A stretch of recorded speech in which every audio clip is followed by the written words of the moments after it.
সেই প্রবাসীরা বাংলাদেশকে রেস্কিউ করতে পারে যে কোনো সময়। বাংলাদেশের সবচেয়ে বড় হাতিয়ার হলো আমাদের প্রবাসীরা। এতটা সলিড ফাউন্ডেশনের ভিত্তি একটা অর্থনৈতিক গোষ্ঠী আপনার দাঁড়িয়ে আছে যা পৃথিবীর অনেক দেশেরই নেই, বাংলাদেশের আছে। আমি বলছিলাম যে কিভাবে করতে পারেন। আপনারা জানেন যে ফারাক্কা বাঁধ তারা নির্মাণ করেছে 1961 থেকে 72 পর্যন্ত, সম্ভবত 72 পর্যন্ত $208 মিলিয়ন খরচ করেছে তারা। আমি যদি আজকের হিসাবে সেই টাকার হিসাব করি, not more than $1 billion, ladies and gentleman. এবং আমরা তার চেয়ে উচ্চতায় আমি প্রস্তাব করে যাচ্ছি, টাকার ম্যানেজ করে দিচ্ছি, টাকার অফার দিয়ে যাচ্ছি সরকারকে। তার চেয়ে বড় উচ্চতায় আমরা বাঁধ নির্মাণ করতে পারি। বলা হচ্ছে 40 কিলোমিটার দূরে যদি আমরা করি, পানি আমরা আটকে রাখতে পারবো, অ্যাজ ওয়েল অ্যাজ যখন দরকার শুষ্ক মৌসুমে আমরা ব্যবহার করতে পারবো। আর আমরা বন্যা থেকে মুক্তির সবচেয়ে বড় উপায়, যেহেতু ভারত কখনোই আমাদেরকে ছাড়বে না। বাঁধ নির্মাণের এই টাকার উৎস আমি সরকারকে বলছি। আমরা 1.5 কোটি প্রবাসী বিদেশে অবস্থান করি। 1.5 কোটি প্রবাসী, একটু আগে আমি পোস্ট করেছিলাম ফেসবুকে, 1.5 কোটি প্রবাসীর মধ্যে এভারেজ যদি আমরা $100 করে 1 কোটি প্রবাসী সারি, $100 কোটি মিনস $1 বিলিয়ন। একদিনের ভিতরে $1 বিলিয়ন বাংলাদেশ সরকার পেতে পারে, নট ঋণ, সাহায্য হিসাবে আমরা দিতে পারি। এবং আমি এভারেজ বলছি, শুধুমাত্র এটার যদি সরকার ঘোষণা দেয়, আমেরিকান এবং ইউরোপরাই 24 আওয়ার্সের ভিতরে এটা সিস্টেম করে দিবে ইনশাল্লাহ। আর আমাদের মধ্যপ্রাচ্যের প্রবাসীরা আছেন যে তাদের যে আগ্রহ, তাদের যে কমিটমেন্ট, না খেয়েও টাকা দিতে রাজি আছেন। এই টাকাটা সরকার বিনা টাকাও দিতে হবেন না। আমার এই প্রস্তাবটা, আমি ইকোনমিক্স, আমি অর্থনীতির ছাত্র, ফার্স্ট ক্লাস পাস পাওয়া অর্থনীতির ছাত্র। আমার প্রস্তাবটা ভেবে দেখবেন, সরকারে কেউ যদি দেখে থাকেন। আমি বলছি সরকারকে, আপনারা বাঁধ নির্মাণ না করলে বন্যার মাধ্যমে ভারত আমাদেরকে গরিব থেকে গরিব করে দিবে। কারণ এটা আন্তর্জাতিক আইন লঙ্ঘন করে তারা এই যুদ্ধ এবং এই পানি সন্ত্রাস তারা বাংলাদেশের মানুষের বিরুদ্ধে অনেক দিন থেকেই ঘোষণা করেছে। শেখ হাসিনা ক্ষমতা থাকা অবস্থায় তারা সেটা করেছে। করতো কেন? বাংলাদেশকে কন্ট্রোল করার জন্য, ভয় দেখানোর জন্য।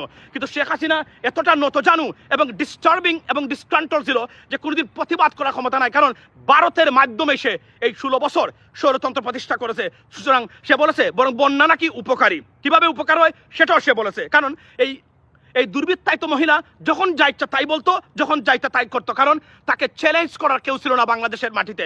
লেডিস এন্ড জেন্টলম্যান, আমি আজকে ফর্মুলা দিয়ে যাচ্ছি, যদি আমার কথা ফলো করা হয়, বাংলাদেশে পানি নিয়ে ভারত দুঃসাহস দেখাবে না কখনো। বাঁধ যত জায়গাতে লাগে বাঁধ নির্মাণ করেন। টাকা কোথা থেকে আসবে?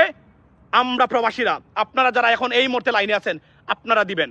কিভাবে? আমি বলছি। বলা হচ্ছে যে $100 করে আপনারা দিবেন। 1.5 কোটি প্রবাসী আমরা, 1.5 কোটি মানুষের টাকা পাঠায় এভারেজ। কারণ একবার না পাঠালে পরের মাসে মানে ডাবল টাকা পাঠায়। আমেরিকান এবং ইউরোপের যারা আছেন, প্রবাসী যারা আছেন, তারা রেগুলার বেসিসে টাকা পাঠান। আমি এই বাঁধ নির্মাণের টাকাটা এখন দিয়ে যাচ্ছি আপনাদেরকে প্রবাসীদের মাধ্যমে। লেট মি লে আউট দ্য প্রপোজালস। সরকারকে বলবো $5 বিলিয়ন বন্ড ছাড়েন। What is bond?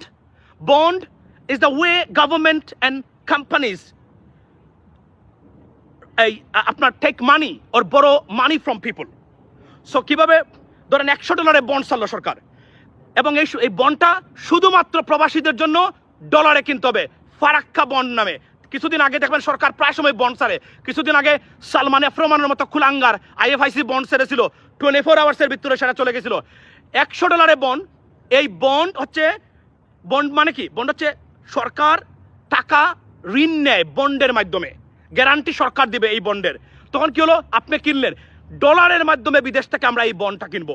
বাংলাদেশি টাকায় বন্ড কিনা যাবে না, শুধুমাত্র প্রবাসীদের জন্য। এবং এটা ইকুয়ালি থাকতে হবে, এলোকেট করে দিতে পারে কান্ট্রি বাই কান্ট্রি। একজনের 10টার বেশি কিনতে পারবে না, একজনের 5টার বেশি কিনতে পারবে না। সিস্টেম করে নাইসলি যদি দেয়, 24 আওয়ার্সের ভিতরে $5 বিলিয়ন বন্ড ছাড়ুন, আপনি দেখবেন 24 আওয়ার যাবে না, এই বন্ড মানুষ কিনে নেবে। এই বন্ড কেনার এগেনস্টে আপনি ইন্টারেস্ট দিবেন। নাও প্রশ্ন হলো, আমি ইন্টারেস্ট খাই না, আমি হালাল হারামের মধ্যে আছি। ওকে, সরকার চাইলে এটাকে হালাল ইন্টারেস্ট অ্যাড করে দিতে পারে, যে কোনো নির্ধারিত কোনো ইন্টারেস্ট নেই এই বন্ডের অধীনে। এটা ফ্লাকচুয়েট করতে পারে 2%, 1%। চীন থেকে যে উচ্চ সুদে যে লোন নেওয়া হয় বা IMF থেকে, তার চেয়ে কম ইন্টারেস্ট রেটে আপনি যদি এই বন্ডটা মার্কেটে ছাড়েন, 24 আওয়ার্সের ভিতরে $5 বিলিয়ন বন্ড উঠিয়ে নেবে বাংলাদেশের প্রবাসীরা। এর মানে কি? 24 আওয়ার্সের ভিতরে $5 বিলিয়ন বাংলাদেশের ট্রেজারি থেকে যুক্ত হচ্ছে, এবং এই লোনের মাধ্যমে আপনি বাঁধ নির্মাণ করবেন। সাথে সাথে সবচেয়ে বড় যে একটা বেনিফিশিয়ারি এবং উপকারী দিকটা আমি আপনাদের সামনে তুলে ধরতে চাই, সেটা হলো যে প্রবাসীরা, বিশেষ করে মধ্যপ্রাচ্যর যারা কিনবেন এই বন্ডটা স্টক এক্সচেঞ্জে আপনার লেনদেন হবে, এবং এটার এক্সচেঞ্জ রেট থাকবে, ভ্যালু থাকবে। কি হবে, আমাদের যারা প্রবাসীরা বিশেষ করে মধ্যপ্রাচ্যের, তারা যদি সরকার নির্ধারণ করে দেয়, ফিক্স করে দেয়, সৌদি আরব থেকে এতজন, আপনার ইউএই থেকে এতজন কিনে নেয়, তাহলে কি হতে পারে, ভবিষ্যতে এই বন্ডটা যদি ধরে রাখে, তার একটা পেনশনের মতো কাজ করবে, তার আর্থসামাজিক উন্নয়নে, অর্থাৎ তার আর্থিক ব্যবস্থাপনা বা একটা সেভিং বা একটা ইনভেস্টমেন্ট হলো। সাথে কি হলো, এই বন্ডটা আপনার বাংলাদেশে পানির যুদ্ধ থেকে ভারতের সাথে আমরা বেঁচে গেলাম। সাথে সাথে আমাদের প্রবাসী যারা আছে ইনভেস্ট করলো, যে ইনভেস্টটা secured by the government. Because এটার গ্যারান্টি দিচ্ছে বাংলাদেশ সরকার ইটসেলফ, রাইট?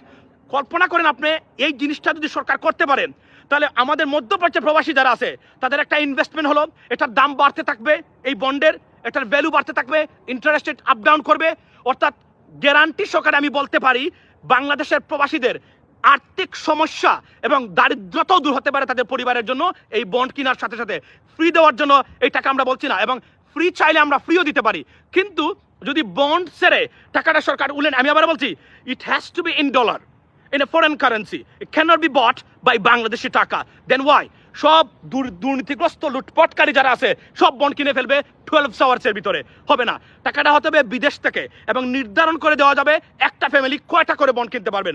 আমি সরকারকে এই প্রস্তাবটা ভেবে দেখতে পারেন, উইদিন 24 আওয়ার্সের ভিতরে আপনি দেখবেন $5 বিলিয়ন তুলবেন, বাঁধ নির্মাণ করবেন, পায়ের উপর পা তুলে ইন্ডিয়াকে বলবেন তুমি পানি ছাড়ো, আমরা আছি। সুতরাং এর কোনো বিকল্প নাই, বিকল্প ছাড়া আপনি কোনো অবস্থাতেই পারবেন না ভারতকে মোকাবেলা করতে। আমরা 1971 পর থেকে শুনে আসছি, মৌলানা আব্দুল হামিদ খান বাসানির থেকে শুরু করে, যে ভারত আমাদের বন্ধু হতে পারে না, কখনোই